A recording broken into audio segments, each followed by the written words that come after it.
Okay, so this is episode 8. We've got local Liverpool actor Kent Riley on. Thanks for coming on, Kent. My pleasure, boys. What a lovely cup of tea. I know. It's a turmeric and orange. not no normal cuppa. Is it to wake you up, is it? Yeah. So basically, Kent, we've got you on, obviously, Liverpool lad, actor. I've watched you in Good Cop. That was the first thing I ever seen you in, to be fair. I loved Good Cop. So we just want to know a bit more about you. So a little bit on your background, how you got into acting and what made you get into it. It's different line of questioning. It's normally the footy questions when I'm doing so it's nice to do something a little bit different. But well, to be honest, I've got a family member by the name of Stephen Walters, who is also obviously Liverpool actor. You will have seen him in. He's done loads of stuff. Yeah. Trying to think of the things you'd know him off. Me and Machine, 51st State. Oh, yeah. Buried, which was that Channel 4 drama about the prison. Yeah. There's loads. He's Outlander. He's done loads of stuff. He was in Good Cop as well. Oh yeah. No, sorry. Oh yeah, he was in Good Cop. He was. I was going to say it meant Little Boy Blue, but he was in Little Boy Blue as well. Yeah. So he's done loads of stuff. But I think what happened was when I was about 10 or 11, he'd been doing stuff. He'd been in Brookside for a little bit, and then he'd been doing other bits. He'd done a film called Blood on the Dole. I don't know whether you remember that. It was like late, mid-90s, don't know. Anyway, so he'd come to ours quite frequently, and I'd hear him just telling stories and whatnot about, being on set. And I don't know whether I wasn't like massively whoa, but there was an intrigue there for me to be like, what's this about?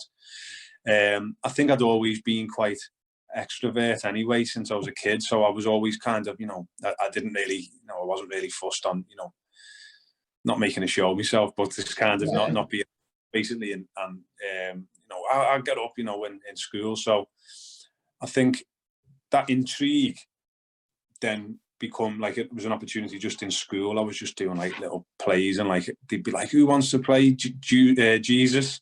And I was like, I'll go on the cross. No, I did actually. But basically it led from there, and then there was a casting for just an amateur version of Oliver in Widnes. Well, that's where the performance was going to be. And my mum and dad were away on holiday at the time, and it was me and my mate who'd kind of been good, doing a bit of, performing and singing. His mum said, my mum and dad were away, do you just want to go to this audition? And I was like, yeah, I'll do that. So me and him went, his mum took us. And as I said, that was an amateur version. I ended up playing the Artful Dodger, and he was playing Oliver. Oh yeah. So from there, we went to do the National Youth Music Theatre, and like the big show that year was Bugsy.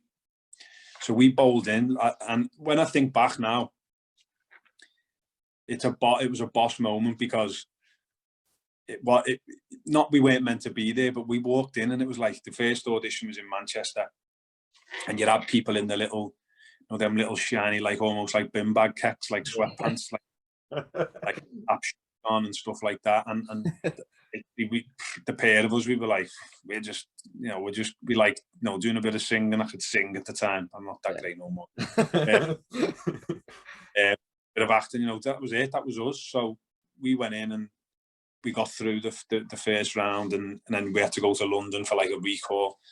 And then the London one was even worse. So you were looking around going, these are like all proper, like, these are all performers. Yeah. And then, long story short, I ended up being Bugsy in Bugsy Malone. And my mate, we've done another show, I think, called War Child. So we both ended up in the National Music. And as I say, when you think back, it's like, if I hear any story like that now about someone from Liverpool just going to go, it's not often. I mean, there was people, other Scousers in it actually, in it from, but they'd already had a background. Do you know what I mean? It was literally all like them pretentious Southerners being, who the fuck are these two Scousers coming in? No doubt, there's no doubt about it. I think it was more though, when I think back now, and I can't really recall it, that vivid, but I think it was more from parents, really. Yeah. When I think back, like school from like the age of 2, 3. You know what I mean? So then I'm thinking, who the fuck's this? No, genuinely, 100%, definitely, yeah. Yeah. But I do think within the National Youth Music Theatre, I actually think the people who ran it actually liked that there was this kind of, different kind of set of people, group of people. As I said, although there was, I think there was two other. He's there. That's staying on there. Yeah. 2 other scousers in Bugsy Malone. You might actually know one of them. He's just stunts now, Paul Lowe. Paul Lowe. Might be worth speaking to him, by the way. This might be another one further down the line. Yeah. So Paul Lowe, no, honestly, Paul Lowe was in Bugsy with me. Yeah. He's only always been obviously dead short. But what he done was he'd since then, obviously he's done bits of acting and whatnot, but he'd become like fully trained stuntman. He's done absolutely all sorts of films where he stunts for like kids and stuff like that. So I'm have a look. Have a look at him. You'll probably recognise him as well. Definitely. So he was one of them, and I do think there was a kind of little influx of people that like just had raw ability, as opposed to like this kind of trained, methodical kind of almost to a certain degree. I think there's a lot of them that the people that go down that route. There's nothing kind of, and we'll touch upon this in a bit, is nothing instinctive about the performance. It's all like painting by numbers almost, you know what I mean? And I don't think there's any kind of anything interesting about watching someone who's kind of going through certain kind of processes to do a performance. Do you know what I mean? That's all, yeah. Dead robotic. So basically, I ended up in that. Then I was, a little bit more experience being on stage and whatnot, and a bit more confident as well. So I said, I want to go and do an audition for Oliver on the London Palladium. Wow. So we done that. Got to the recall. They rang me dad, said we need to stay again and do another recall the next day. So we found somewhere. We were staying in London overnight, and then found out I was playing the Artful Dodger in the London version. Which for me back then, I'd smashed it because that was like in our little in my mind of doing these shows. Like this was just the start for me. I hadn't even thought about doing telly or anything. I was doing shows and like hearing about knowing Oliver was on the London Palladium. It was like I think I already understood this. Like I can't get any better than that right now. I can't do anything better than Oliver on the Palladium in my little in my mind of just doing shows. So I was like, I've smashed it. So I had 3 months in London doing that back and forward. Because your licensing days is only so many days. You can't work right the way throughout. So you literally do a week on and a week off. Yeah. So I've done that. And then in one of the shows, an agent from LA was just on vacation. She was just on holiday and was watching Oliver and come backstage afterwards and was like, I want to speak to him. Obviously the people who were there, like chaperones and that, had to kind of, vetted and were like, is this thankfully it was. So we got all the details and we went over to America, I think 3 times, just different rounds of castings, meetings and whatever. And I ended up doing like a TV film for CBS in Canada. And that was, I think it was 13, 14. Wow. And then it just kind of then snowballed from there in terms of, I was in then, do you know what I mean? That was it. This is me. This is kind of what I was doing. So, and then I just kind of, got an agent over here, started to finish my studies, went and done a degree. Obviously I went to study in Lipa. And then, find myself here doing this. It's interesting you've just said that you've done a degree. Me and Tom were into acting when I done mine from the age of like 5 to 16. What age was you when you got into acting? About 13. Yeah, and we applied for Jill, university. Yeah. Both got in, but then we found out it was 70% writing, and I can't really sit there and write. Do you know what I mean? It doesn't interest me. I get too like fidgety and that. Like, did that come into your mind? Did you have to do any writing or stuff like that? Because 70% of writing from a young age, I was just used to getting up on stage. Like, Well, it when you said that, I was like, what are you getting out of writing? yeah, Exactly, yeah. You know what I mean? No, I think it was, and I don't want to seem to be, you know, I think drama school in general is a good device in terms of kind of honing skills, so to speak. Certainly in Lipper, I do think it was more geared towards performance as well. There wasn't loads of writing. Yeah. But I didn't do loads anyway. I probably was 7% I didn't do. No, but I think the main thing I've come and took away from, I know this sounds a little bit bad as well, and it's not meant to be in any way kind of like disparaging, but is the main thing I took away from drama school is that you can't be taught how to act. Yeah. No, I agree. Yeah. Simple as. Do you know what I mean? Like if someone went in there and you've got limited kind of ability acting, you'd probably leave them with the same amount of ability acting. Yeah. Yeah. Like what they was obviously touching base on certain techniques, Stanislavski and Myers, all we touched all upon, all of them. But I just don't think if it's, I know it sounds dead cliche, but when they say, if you've got it, you've got it. If it is something that you've got, then obviously all benefit you, really kind of to no end. But if you haven't really got that kind of, and I don't know what it is. I don't know whether it's, I don't know, because I talk all the time about, and I go off on a tangent here, but I talk all the time about just believing actors when you're watching them. Yeah. That's for me. That's it. That's all that I want to see. Is just, am I believing what they're saying? Yeah. And I come up with like a mad little like technique of like, if you're unsure about a performance, it's probably not good. Yeah. I don't know whether it's probably not. But most people as well, this is funny, you both relate to this, and I was saying this yesterday to some lad. Most people, and this isn't patronising, but I just think most people who just tune in to watch the telly, they're not as arsed as people who've done acting or who are actors of performance. Yeah. But most people, obviously, they're just watching as an escape. You're just watching a TV program just as an escape from, your day. Yeah. So you're not critiquing it going, well, sure, that was that good.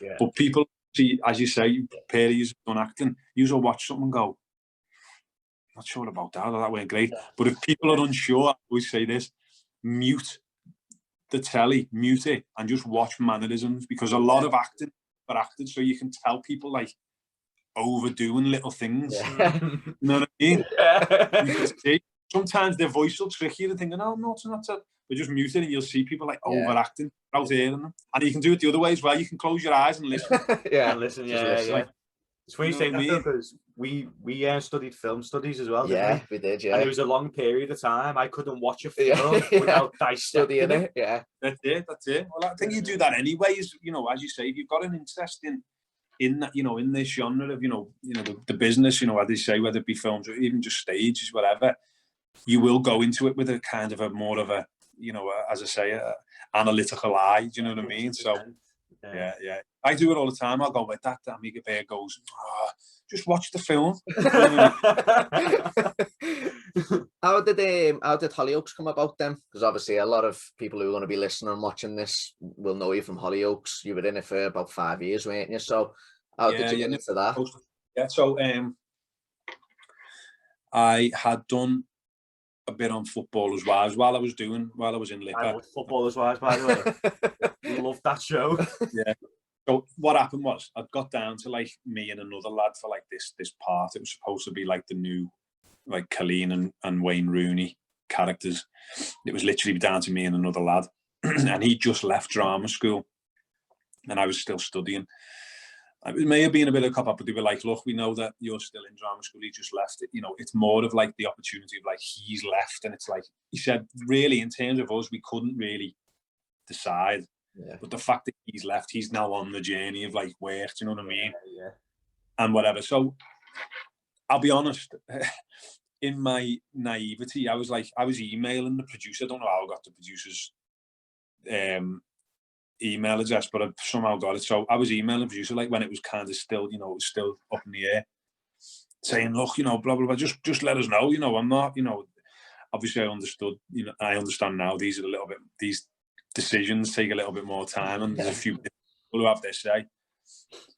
So he was like, you know, I think he understood my frustration. I was a young lad, you know, and I'd been back and forward and whatever. And he was like, you know, we're still discussing.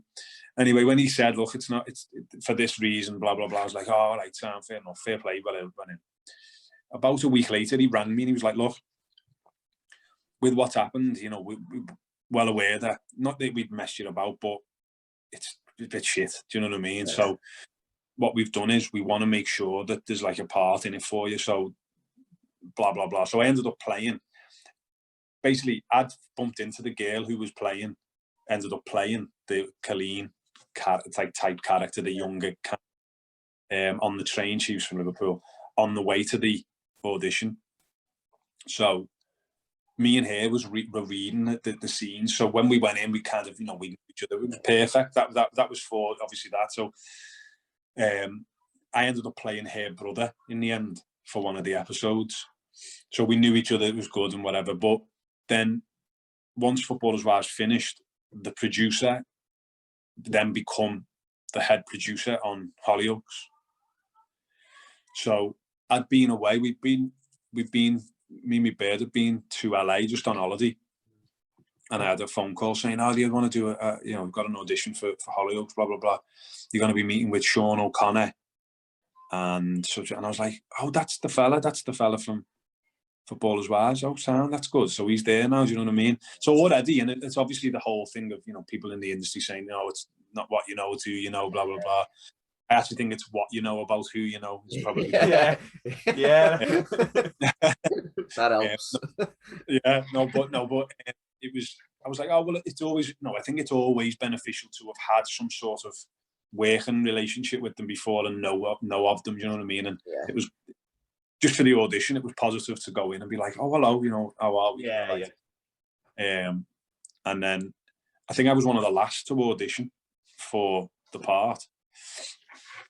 And then that was it. Like probably a week later, I'd found out I got it. But don't know whether you know this. What happened was that stint, him being producer, was only quite short. I don't know whether there was politics going on, and he didn't hang round. It was him and another woman who didn't hang round. And the people who they brought in, I think there was maybe 5 or 6 people. Whoever was coming in were like, no, we'll move them on. Do you know what I mean? Yeah. So I left. I'd been in there for about 6 months and left for about a year. Yeah, so I'd had a 6-month stint, and then they were like, oh no, you know, whatever. So I'd left for the year, and then someone else come in, and they were like to the writers, look, who's, you know, what characters, and they were like, oh no, this Zach character was really good, but it didn't, you know, they didn't seem to. You know, I think there was all sorts going on at the time, you know, things that I will never, you know, probably understand or know about. But they were like, but there was these characters, and there was a couple that we really liked writing for. They were cool, and you know, it was good stuff. So we went, well, we'll get back. So when I come back, initially my name was Zach Barnes, and then I was off for a year, and I come back and I changed my name to Zach Ramsey. As you do. Yeah. Only like that, Paul. So another thing that you was in was Little Boy Blue, and obviously everyone remembers what happened to Rhys Jones and that, and no one, I don't think, will ever forget that. So when you got obviously asked to be on Little Boy Blue and the story behind it and what it was about and that, how did you feel going for that, and you know, the significance behind it? Well, I knew about it, the actual thing, you know, in production or pre-production, really. I think it was still getting written when I was doing Scylla, because it was the same writer, same director, and same producers that worked on that. So I was kind of given a heads up on that. I'd initially been kind of earmarked for another character, but the way it worked out, it was a little bit older. The character. That was then the character ended up being played by my cousin, who didn't mention initially. By my cousin, who is older. So, no, I think being involved in anything like that, I think it was imperative. I think that, and you know, everyone involved in it, I knew that, you know, they had the interest of, you know, telling the story and getting it right, and make, you know, sending a message really, in terms of, because that was initially my kind of, not apprehension, but like my question was, and I asked the producer, I was like, what's the, when you make a show, you obviously, there's a certain kind of element of what you get from it. And I was like, what's the goal with Little Boy Blue, because it's such a sensitive subject. Yeah. You know, what's the goal in telling the story? And he was like, look, it's still a massive issue, you know, gang related incidents, you know what I mean? And it's probably, off the top of your head, is one of the biggest ones where, you know, this gang violence, so to speak, has had an impact on, you know, an outsider, that, you know, that's the worst type of impact you can have, is you've lost obviously a young kid, a young lad who, you know, had nothing to do with anything. So I think that was the understanding of, and I think they've done that brilliantly when obviously watching it, was the message that this is still a thing, this is still happening all the time. Yeah. And I think the other message is how, and I guess it probably doesn't happen in all kind of different, you know, different areas, is how kind of the community and the police kind of banded together to go, no, we're not having, we're not having people getting away with this, and, you know, we know it, you know, we want to make sure that it's you know, they're punished, basically. So, yeah, when I got asked to be in it, I think it's just one of them. You know, you just want to do the story itself justice, so to speak. Definitely. And just make sure that it's kind of what, you know, Mel and Steve would kind of want to be portrayed. Yeah, you know? Yeah, 100%. So yeah, it was. I was going to say it was good. It was good in the sense of I was pleased to be involved in something that was telling that story, but I don't think it wasn't much fun in terms of. I can imagine. I bit as well. Do you know what I mean? And I played Steve Gogagan, which was his coach. So I actually done the scenes where you're back to the house and that. Yeah, it hits home, doesn't it? Like, wow, this actually happened. Like, well, that's it. That was the main thing, and, you know, I kept saying to the director, because you're conscious as obviously an actor and performers is doing stuff right that would maybe fit with what happened. Yeah. And like doing them scenes, I was like, do you know the way the first thing as an actor is like the emotion of like, oh, is this pitched enough? Is it enough? Yeah. And the main thing I was saying is, and he was like, no, definitely not. I was like, well, he wouldn't be crying, yeah. And he was like, no, because it's literally just panic stations. You know what I mean? Yeah. So I wasn't even in the mindset like of, you know, thinking. I was worried, like, would he already be upset? Yeah. And I was like, no, because it's literally. And he was like, yeah, no, that's how we do. It's like, that's it. Just it's panic. We don't know what you don't want to do. You know what I mean? Yeah. But even having to think about that type of scenario, for me, I was like, oh wow, this is But overall, yeah, I you know, I was really pleased to be involved in it, just for, you know, the honour of telling the story and being able to do, you know, as I say, do it. It was brilliantly done. Like, it was, yeah. It was done really well. It was. Because I was afraid, like, when I heard of it, is it going to be a bit like dark? Yeah. And, oh God, this shouldn't really be getting aired. But yeah, it was really good. Oh, it was brilliant. Yeah, it was. There was times where it was really kind of, I don't think it was an easy watch, but I don't think it was meant to be. No, exactly, yeah. You know, it was meant to be like, oh, but then like, because it was so kind of, you know, jolting, or, you know, you like, we've got to see how you know, not how it ends, because I kind of think everyone knew, but yeah, like, we've got to see how they got there and what, you know, what kind of app, you know, to get them. So, no, you know, that was. It's not a highlight in that sense, but it was just for being involved. For me, 100%. Obviously, with everything that's gone on the past year or so, was there anything that you had in the pipeline that's been taken away from you? Have you got anything that's now? Yeah, well, there was a few things that kind of, well, one thing that's still up in the air. I don't know whether it's gonna. I think they wanted to start filming it kind of May, but I don't know. But I'd finished filming something just before the first lockdown. Someone spoke to someone who I know who knows about it. Said, "I've seen one of the trailers, so it must be due out soon." Is called Intergalactic. Oh yeah. So I'd done that just before lockdown, and then I believe there was maybe one episode they needed to film, or maybe 1.5 episodes, and they had to just stop because of what had happened. So they ended up filming, getting it done probably last September, I think. And so that's all. I think that's all done. That's all ready to go. But as I said, someone had said they'd seen a trailer. I haven't seen a trailer, but apparently it's due out. That was really cool. That was a boss gig. Yeah, that was good. Just because it was something different. When I read the script, I was like, so it's literally like high drama, but in space. Yeah. Which is, I like stuff like that. I've always been kind of, really receptive to just different, like, kind of mad stuff. As long as it's done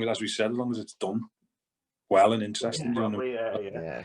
And it was cool. Everything was cool. That was cool. I won't tell you too much about it because I don't know what's been. Yeah. But yeah, that was a good little thing to do. So I enjoyed that. Say, with all that's happened, it's just kind of seems to have halted a load of different things. Like, I've had really good.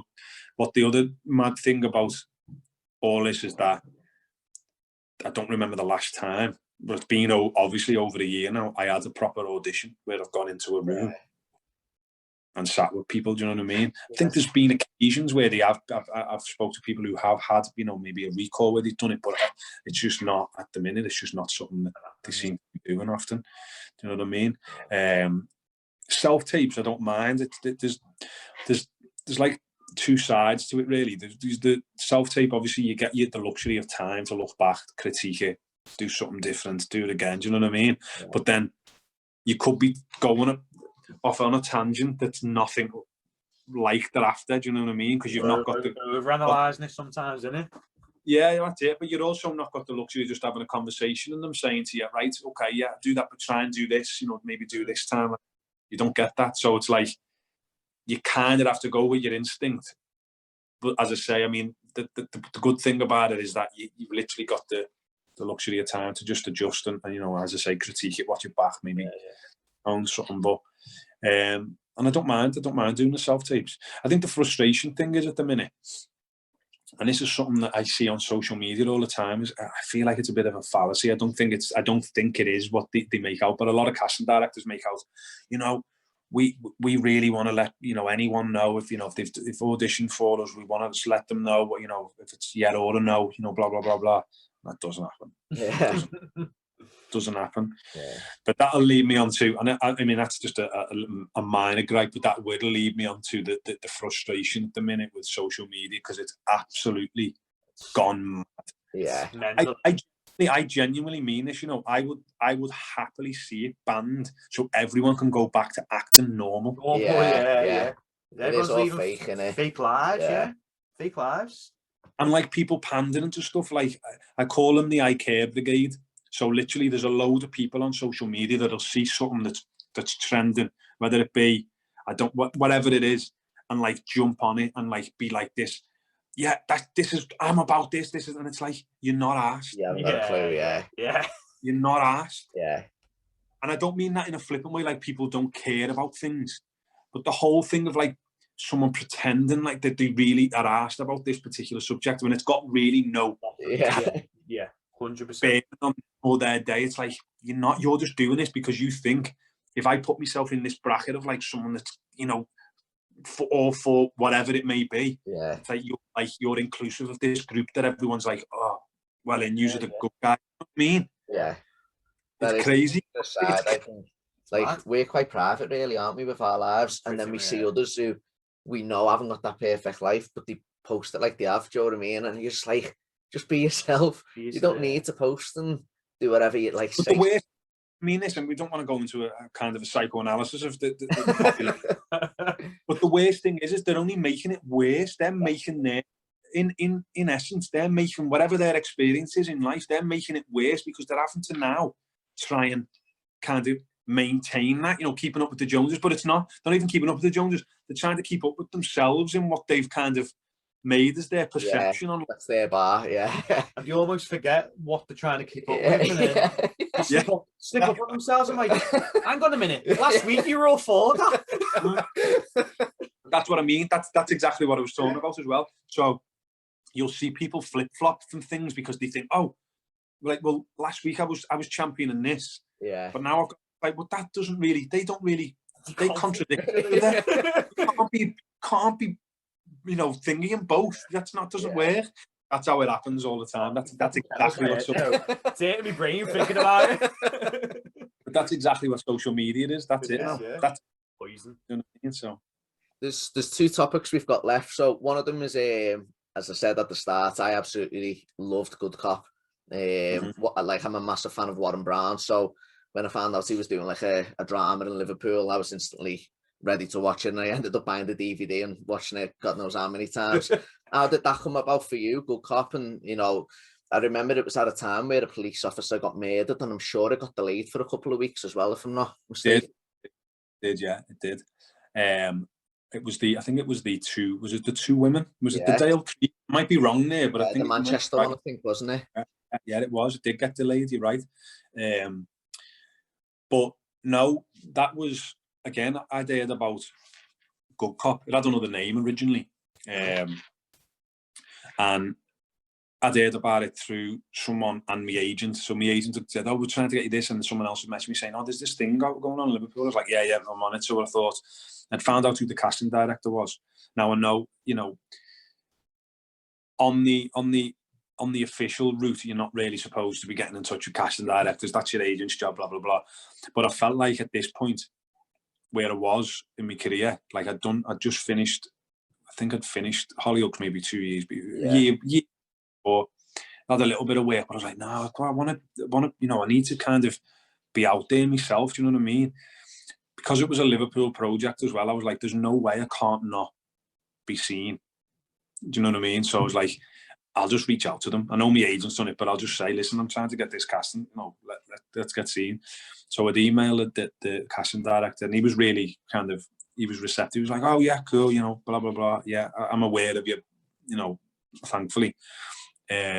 So he got me in. So when I went in, he got me to read for another character that I didn't end up playing. But I was like, why aren't I reading for the main fella? Yeah. Why aren't I reading? I went in. And I guess probably outside of Hollyoaks, this was my first time. I was like, this is what happens. This is what happens. Yeah. So I was like, can I read for him? And he was like, no, it's already been cast. So I think what I'd found out is that Warren obviously had worked with the director before. Yeah. On Luther. Yeah. So they kind of obviously they've been. I was hearing about it late. Obviously the project was in place well before, and obviously Warren had basically been earmarked and got the gig. Do you know what I mean? Yeah. So I was like, yeah, of course, it's one of them, and that's not something about Warren's boss. I've known Warren. He's in Hollyoaks very briefly with me. So, he was, yeah. You know what I mean? But so I was like, okay, fair enough.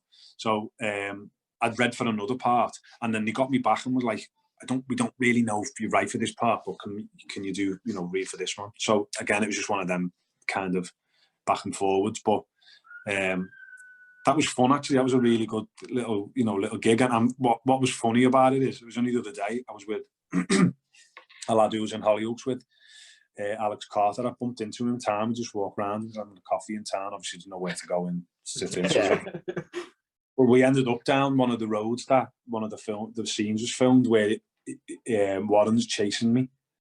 And I was laughing. I was like, it's funny because we'd done it about 4 or 5 times. Yeah. And the way productions are, I don't mean them in ways like they've got no kind of,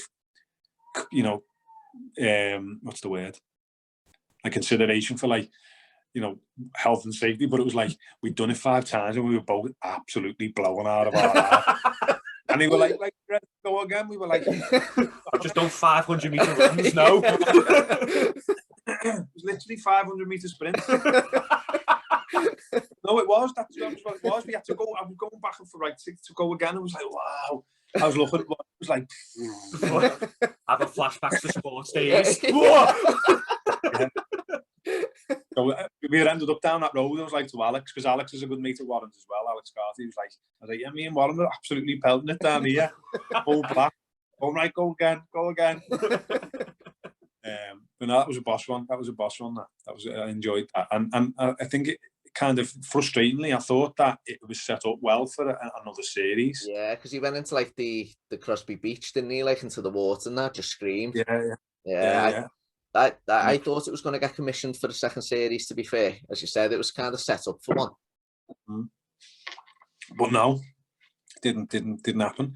But that's similar happened to me with I've done Brief Encounters, which was kind of the 80s kind of start of the Jan Summers parties. That I'd done that in Sheffield, and we had a really, really good time with that, and even the response was really good.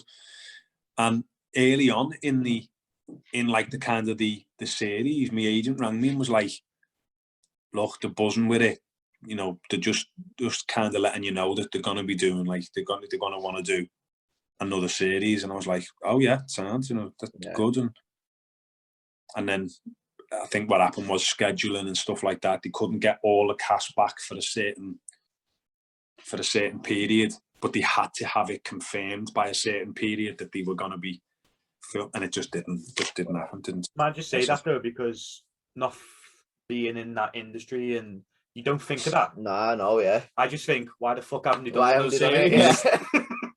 Well, what I do think that was more exactly what I've just said, is just like literally they wanted to obviously get another series done, but they wanted it out by the same time the following year. Yeah. So there wasn't that big massive. So to get that out by then, they needed it filming by then.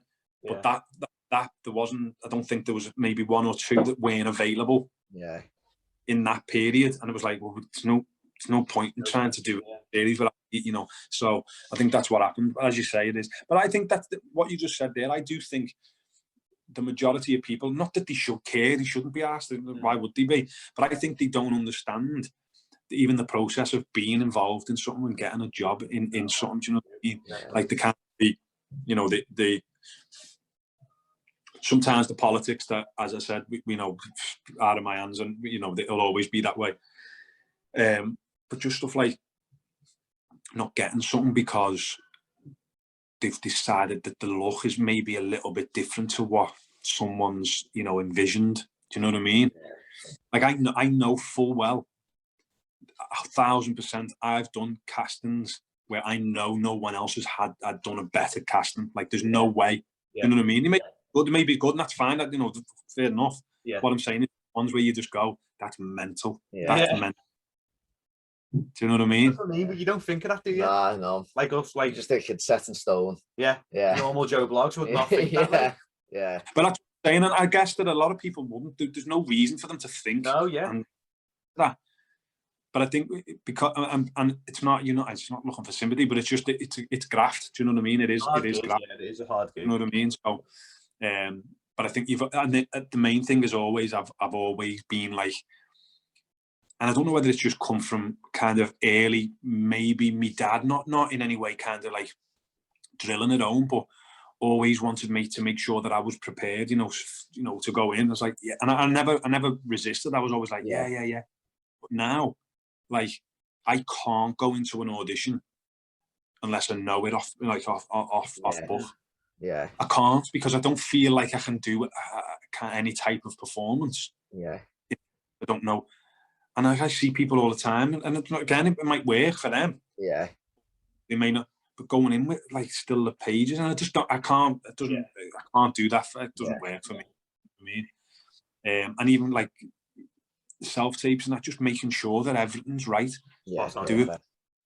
You know what I mean? Because you'll get a breakdown, and it will say on it, please make sure that the actor films it in like landscape, please make sure that it's against a dark background. Please make it. So the only thing I can assume is that people aren't thinking of these things. Now, obviously, if you've never known it, that's fair enough. Yeah. But most people should have done a self-tape before. Do you know what I mean? Or at least one or two to go, right, it needs to be this, this, and this. Yeah. But most people just must be throwing anything up and, sending. Flamingo backgrounds. So at the start, you mentioned the footy. Obviously, that's a topic that you're always speaking about. I'm a red. I'm a blue, yeah. Tom's a blue. And I know it's a nice, it's an interesting little dynamic there then. Exactly. So obviously we're going to talk on two things. Obviously, one, the news this week with Everton is getting the ground. They got permission for that. So what do you think of that for the city, really? Obviously, as a Liverpool fan. Well, I mean, firstly, it's funny when I see on Twitter when people go, the Reds' heads have fell off, blah, blah, blah, blah, about the ground. Like, literally, I'm not arsed. I am arsed. I do think it's going to be good for the city. And it was an absolute, and it is an absolute necessity for Everton. Like, definitely. It's needed that they get the ground. So, all in all, and I'll be just intrigued to see. I love when, like, new grounds get built. Do you know what I mean? Yeah. Like, just after the Emirates was done, I went away to Arsenal, and I actually, madly enough, I wasn't really into the ground because it felt like dead sanitized. It didn't feel like like corporate, isn't it? Yeah. So, but I was like really keen to get there, be like, oh yeah, and it'll be exactly the same. 100%. I'll be like, oh yeah, it's a new ground. Do you know what I mean? Yeah. That said, and I'm not being in any way, kind of. I think it's just because of what happened with us. I'm still like a little bit like, is it definitely going to happen? Like, do you know what I mean? Like, not in a way of, oh, I hope it doesn't happen. Like, I'm not asked it, if it does, it's going to be good. It's going to be good for the city. But like, just because of what happened with us when we had Hicks and Gillette, Everton, by all intents and purposes, we had Everton in place like Everton did. Yeah. And we couldn't get it right. Yeah. So it's still a case of, is it definitely going to happen? By all accounts, Everton's going to happen. With the hard hats and high vises, with the little hammers building it. Yeah. I'm not going to believe it's happening. And I guess that's probably the best way. And I think, by all accounts, you sound like just a level-headed kind of blue where you're like, I think you've got to be like that because of as I said, what's happened in the past. You have to, yeah. I don't think your owners, Mashiri's definitely a different type of owner than we had in Hicks and Gillette when they literally were absolutely had our kecks down. But I do think, with the climate we're in financially, that's my only reservation is like, to get everything they need to get it all built. Do you know what I mean? Yeah. That's the only thing. But, hopefully it does. And I mean that absolutely wholeheartedly. Hopefully it does. It's good for the city. Do you know what I mean? Four Reds and they're all for it. Yeah. You just get obviously your cosmetic blues and your cosmetic reds, don't you, on Twitter? You just absolutely love it. But it isn't, and do you know what though? I do think, as you say, I think anyone who's like a genuine, like, kind of supporter, I don't think, I mean it in this sense, I don't think they're asked. No. I mean, even Evertonians, obviously it's good for you to get a new ground. Yeah. But at the same time, I think you should rather have a boss team. 100%, yeah, definitely. You know what I mean? Yeah. Said to you, look, you can either swap your ground for getting in the Champions League and winning an FA Cup. I think a lot of them would go, I fancy that, being in the Champions League and winning an FA Cup. Yeah, 1,000,000%. So, but I think it's good. I think it'll be good. And I'm looking forward to it. If it does all kind of, get the go-ahead, I'm looking forward to seeing it getting done. Yeah. And then, obviously, our season. What do you think of our season this time round? Well, I think I actually do think for all the things that have happened, and I don't just mean for us, I mean with regards to, like, a whole season of basically no fans and VAR being, a disruption to most games. It hasn't felt like a real season. Like, and I don't know whether with regards to Liverpool, this is because of the injuries as well, but I've not really, when we've been beat, when we've won, I haven't really been as buzzing. And when we've been beat, I haven't really been as good. Yeah. And for them reasons, I'm like, that's not how footy should. I am looking at it as a bit of a. I mean, look, we could still. I think it's still a big ask, but we could still do something in the Champions League. But I don't feel like I would. Yeah. Yeah. You know what I mean? We're in the quarterfinals of the Champions League. Got not a bad draw really in Real Madrid. I don't think probably got the best draw, really, didn't we? Possibly. Or who got Porto? Chelsea. Yeah, Chelsea. So that's probably the best out of them. But like, yeah.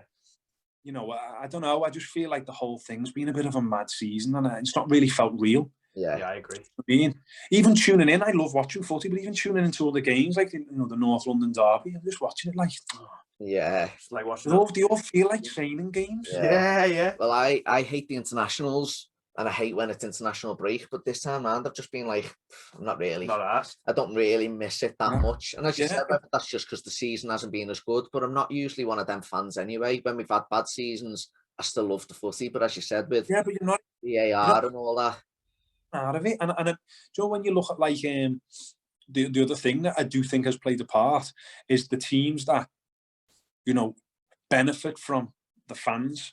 So teams that'll use the kind of Liverpool probably being the best example. When we get a big game and everyone's up for it, there's no arguing that the fans have an impact on of our team and the opposition.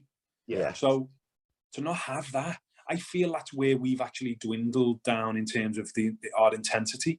Because definitely. I done a podcast the other day, and it was a perfect one. Had we had fans in the stadium, there's absolutely no chance we'd lost 6 games in a row. Yeah, absolutely It's not happening. I think the fear factor of like Anfield is such a fortress and a place you are petrified to go. Yeah. Without the fans, it's like, go ahead, we'll have it. Yeah. Like this derby, I was like, 100% we are going to win. If there was fans, I'd be like, not a chance. Well, that's it. That's what I mean. So I think it has affected, and I think it's affected others in a positive way. I actually think there's teams who have benefited from no kind of pressure from the fans. Yeah. Do you know what I mean? So, we'll look at it this way. The fans has had an impact because I might have got this wrong, but I don't think I have.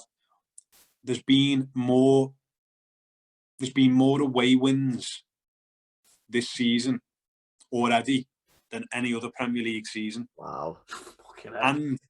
And there's been more points won away from home this season than at home. I believe that, because Everton's record home is shocking. Really, Our away record is like, I think we're like second in the league for the away. So having just that alone is the biggest gauge. If you can have more points being won away from home than at home, that says volumes about being no fans. Definitely, Massively. yeah. Last question: who do you think gets top 4? I ruled us out a few weeks ago, but maybe it's just a hope now that that Chelsea can drop points. Because I think what's the top 4 at the minute. So it's City, United, Leicester, and Chelsea. Yeah, West Ham 5th. I do think we could still do it. I don't know. At the minute, it'd probably be fair to say that maybe the top 4. Yeah. That top 4. Yeah. Chelsea on a nice little run. He's turned it round under them, and he seems to have a little bit more consistency to stop conceding goals. But I don't know. I still think there's a few games to go where stuff can happen. Do you know what I mean? So maybe I'm just being hopeful, but I think it'd be reasonable to say that's probably going to be the top 4. Like, yeah, I agree. Do you think we win the Champions League? Again, I just hope. I think the way that we've had, the season's gone, panned out for us, and maybe just hoping for just a little bit of madness at the end of the season where you go, like, how mad was that to turn out that way? Do you know what I mean? After this bad, because I do think, it's been absolutely what could go wrong has gone wrong for us this season. As I said on another one, between the injuries, between obviously sadly, Klopp's mum passing away, then Alisson's dad. It's like every little thing seems to have this effect that's been, I think, quite or a lot more psychological than most fans would even take into account.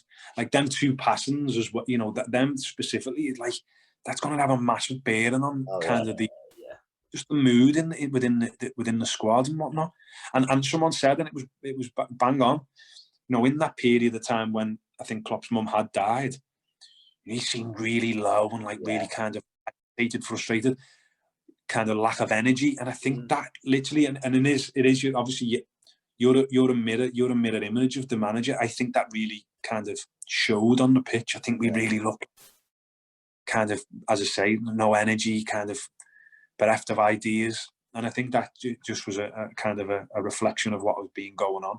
Yeah. And the fact that they took a knock with the injuries we've had and we were already depleted, I just think it's been absolutely mental. So with all that said, yeah, we were going to win the Champions League. So Ken, thanks very much for your time there. That's the end of episode 8, everyone, with Tommy P. And I'm Jay.